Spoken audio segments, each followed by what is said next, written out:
know. Hey, go Texas teams, by the way. We have a really good showing on both the men's and women's side, Cheetah. Incredible. U of H's game Saturday night. I could not get over it. I'm so proud of them. Yes, that's really, definitely. really cool. Speaking of cool, Steph Simmons, our temperatures this morning are pretty cool out there, all right? They're in the 40s. In fact, even on the island this morning, good morning, Galveston. Yeah, you are starting off chilly.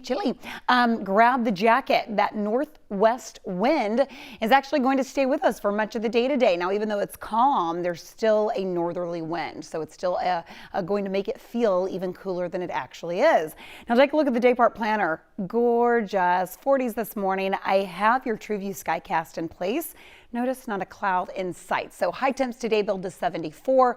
Overnight tonight into tomorrow, that's when our clouds and even the chance for maybe a spotty shower will return. Take a look. This is 7 a.m. tomorrow morning. A 20% chance throughout the day of just a stray shower. That will take you right throughout the evening. That's 10 o'clock. So you're kind of pushing repeat.